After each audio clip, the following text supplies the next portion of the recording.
Terima kasih Anda masih bersama kami. Saudara, Kementerian Pertanian bersama TNI menyalurkan puluhan ton bantuan pangan ke wilayah terdampak bencana di Aceh Tengah dan Benar Meriah.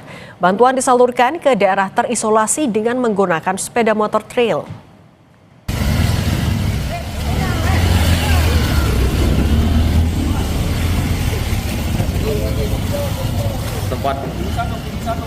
Kementerian Pertanian bekerja sama dengan TNI menyalurkan bantuan pangan bagi masyarakat terdampak bencana di Kabupaten Benar Meriah dan Aceh Tengah.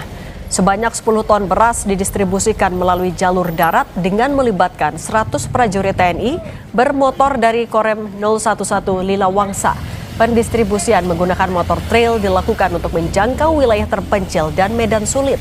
Setiap personel membawa sekitar 25 kg beras. Jalur alternatif untuk pendistribusian logistik bisa dilalui untuk memastikan bantuan sampai ke daerah terisolasi. Penyaluran ditargetkan selesai dalam waktu 2 hari.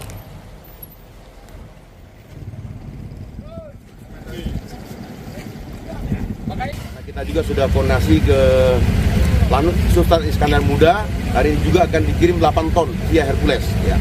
Jadi nanti spesialisasinya untuk Korem ini adalah daerah-daerah yang sangat terisolir, yang tidak tersentuh atau yang belum tersentuh atau jarang tersentuh oleh bantuan-bantuan yang selama ini sudah mengalir ke masyarakat. Hamparan tumpukan kayu terlihat di area Pondok Pesantren Darul Mukhlisin yang terletak di Desa Tanjung Karang, Kabupaten Aceh Tamiang, Aceh. Lumpur, sampah, serta tumpukan kayu memenuhi area masjid dan lingkungan pesantren. Pembersihan terus dilakukan prajurit TNI sebagai bentuk respons cepat pemulihan pasca bencana banjir dan longsor. Lumpur yang mengendap di dalam masjid mulai dikeluarkan, sementara halaman dan selokan secara perlahan mulai ditata kembali.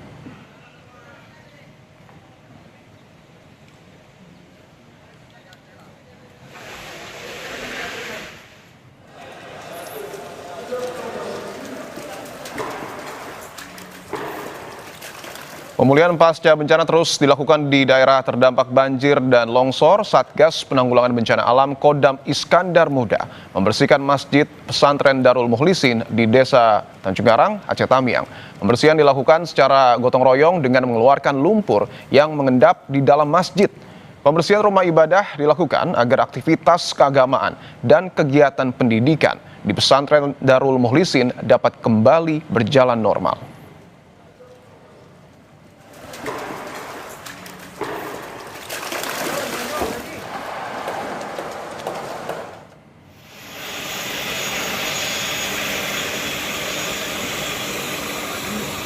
Di tengah pemulihan pasca bencana banjir dan longsor Sumatera, TNI Angkatan Udara mengevakuasi lansia melalui jalur udara.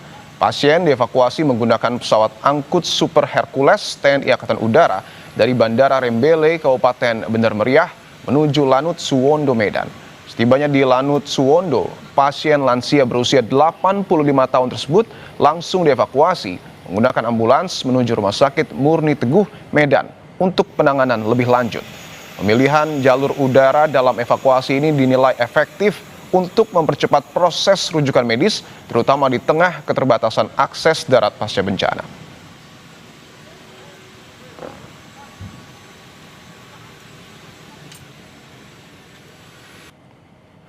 Rumah ibadah yang menjadi fasilitas warga menjalani aktivitas kini menjadi salah satu prioritas pembersihan pasca bencana.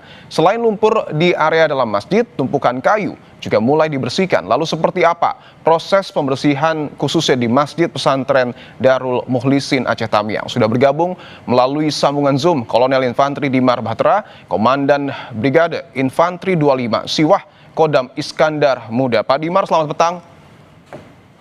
Selamat petang, Mas. Ya, selamat petang. Pak Dimar, mungkin bisa disampaikan proses pembersihan sejauh ini sudah seperti apa? Sudah berapa banyak kayu yang kemudian dibersihkan?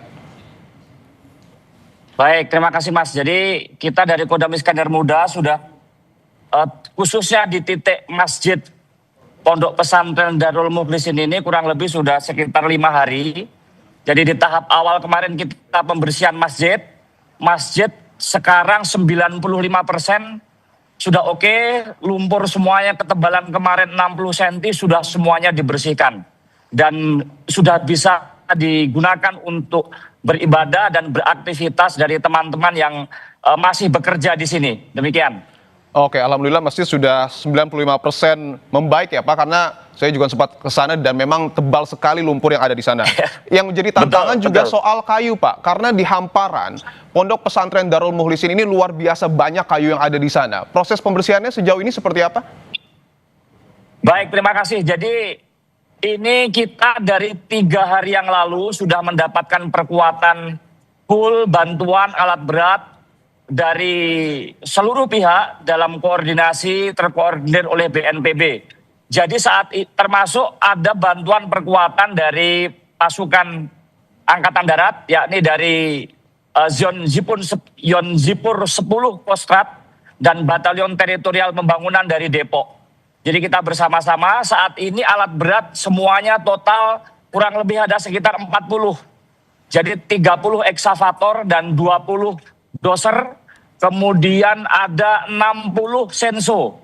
Jadi kita bersama-sama dengan seluruh pihak, TNI, kemudian ada BPJN, kemudian ada BNPB tentunya, rekan-rekan dari kepolisian dan seluruh termasuk Kementerian Kehutanan, pemerintah daerah tingkat 1 dan 2, semuanya kolaborasi termasuk dengan relawan untuk membersihkan kayu. Ya, demikian. Oke, ada 40 alat berat yang digunakan. Untuk proses pembersihan kayu ini Pak, kayunya dibawa kemana? Jadi begini, kayu ini nanti konsepnya adalah diambil, dipisahkan antara yang bisa dimanfaatkan dan tidak bisa dimanfaatkan. Yang tidak bisa dimanfaatkan nanti akan ditimbun di dalam areal perumahan pondok pesantren sehingga akan mengurangi mobilitas dan nantinya juga akan menjadi tanah, bahkan akan mampu meninggikan level halaman dari pondok pesantren.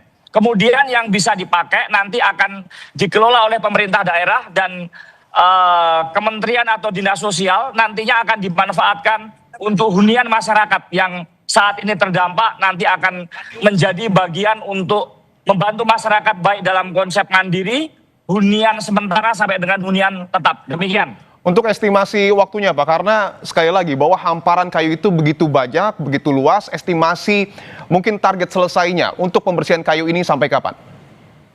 Baik, untuk di titik Pondok Pesantren Darul Mukhlisin ini kurang lebih 1 minggu.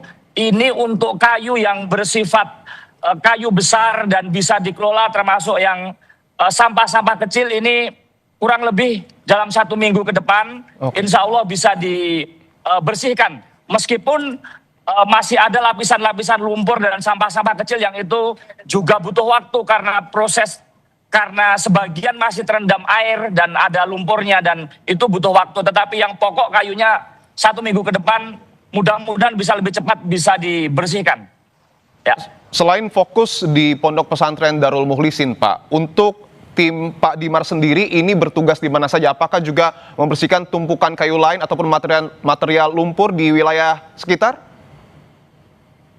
Begini, jadi saya perwakilan dari Kodam Iskandar Muda yang diperintahkan oleh Pangdam untuk menghandle titik pokok yang berada di Kabupaten Tamiang. Jadi pekerjaan kita holistik menyangkut seluruh aspek dan sektor yang berada di Kabupaten Aceh Tamiang. Dari mulai menghidupkan dan aktivasi sektor-sektor publik, PLN, Telkom, akses jalan, RSUD, kemudian termasuk Puskesmas, itu menjadi agenda kita dan yang di tahap awal yang cukup krusial di 1 minggu awal adalah dorongan logistik kepada masyarakat kita yang dia terdampak karena di 1 minggu awal setelah terbuka akses komunikasi, bantuan logistik itu kurang lebih 1 minggu untuk distribusi sampai dengan titik paling jauh. Bahwa fasilitas umum alhamdulillah sudah dibersihkan, kemudian juga pondok pesantren sudah dibersihkan. Yang jadi tantangan adalah rumah warga. Bahwa lumpur di rumah warga juga begitu banyak, Pak Dimar. Apakah ada target khusus penyelesaian material lumpur di rumah warga? Karena ini juga sempat dikeluhkan oleh sejumlah warga di sana. Betul. Jadi begini Mas. Tenaga kerja paling banyak yang ada di Kabupaten Tamiang itu adalah masyarakat sendiri. Oke. Jadi ketika kita mengandalkan petugas ini sangat kecil prosentasenya. Tetapi yang bisa dilakukan oleh negara dan pemerintah adalah bertanggung jawab terhadap akses-akses pokok seperti jalan, PLN, PDAM, Pertamina, kemudian fasilitas umum, rumah sakit, sekolah, masjid, itu nanti kita handle. Ketika jalan itu nanti udah kita bersihkan, masyarakat dia bisa bergotong royong mengeluarkan lumpur dari rumahnya ke depan. Sehingga nanti di situ akan ada kendaraan yang akan mengangkut, membuang lumpur-lumpur itu ke sektor yang ditentukan oleh nanti pemerintah. Demikian untuk tekniknya. Oke, bahwa target fasilitas umum ini menjadi fokus dari TNI. Apakah ada target khusus, Pak, berapa lama fasilitas umum di seluruh Aceh Tamiang ini akan dibersihkan dan mudah-mudahan bisa kembali beroperasi? Oke.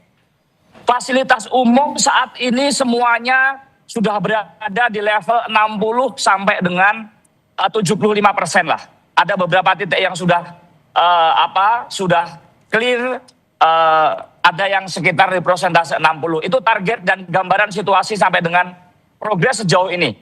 Kalau fasilitas umum ya, fasilitas umum seperti kantor bupati, kemudian jalan, rumah sakit, kurang lebih 60 sampai dengan 80%.